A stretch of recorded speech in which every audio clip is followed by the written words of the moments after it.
مگر اب اگلا سٹیج آتا ہے پلاننگ کا. تو یہاں بڑے مسائل ہیں.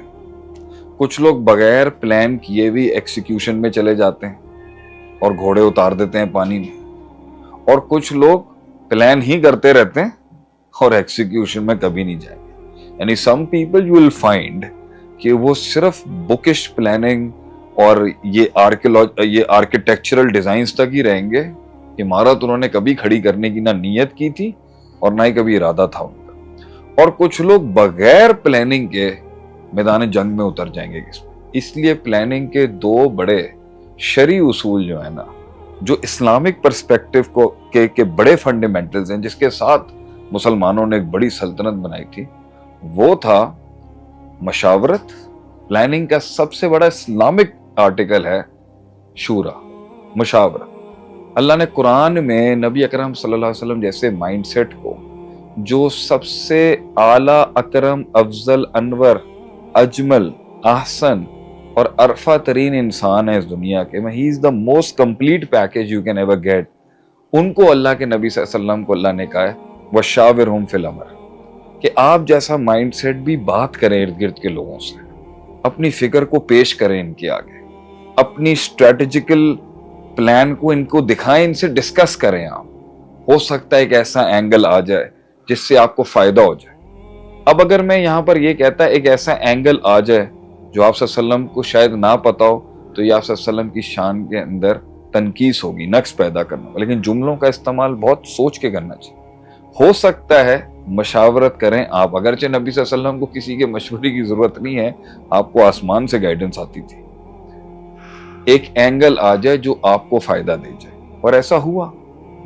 ایک جگہ کے اوپر آپ صلی اللہ علیہ وسلم دشمن کے مقابلے میں جو ہے وہ ایمبوش کرنے کے لیے یا اس کو کاؤنٹر کرنے کے لیے بیٹھے ہوئے تھے.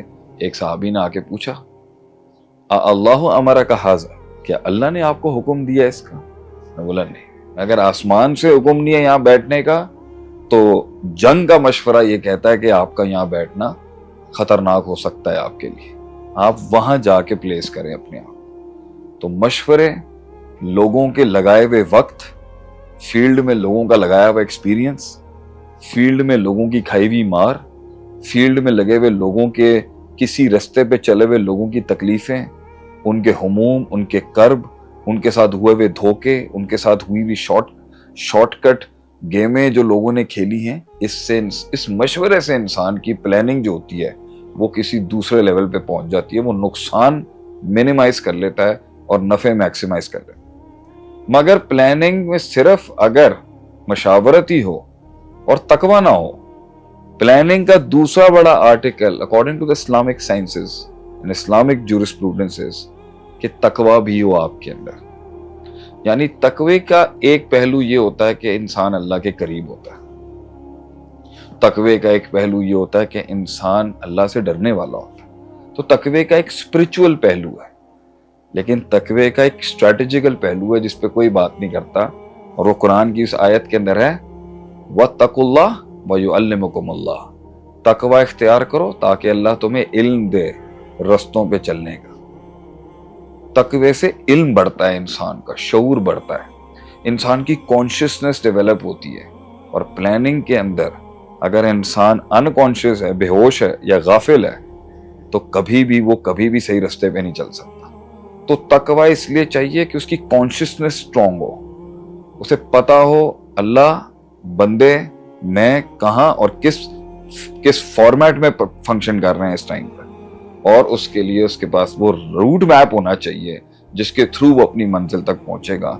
جو مشاورت ہے, لوگ استادوں کی لوٹے اٹھانا ہے, لوگوں سے مسائل پوچھنا ہے, لوگوں سے حل پوچھنا ہے, لوگوں کی شاگردیاں اپنانی ہے, سفر کر کے علم سیکھنا ہے کہ میں اس ہدف تک یا اس منزل تک کیسے پہنچوں گا.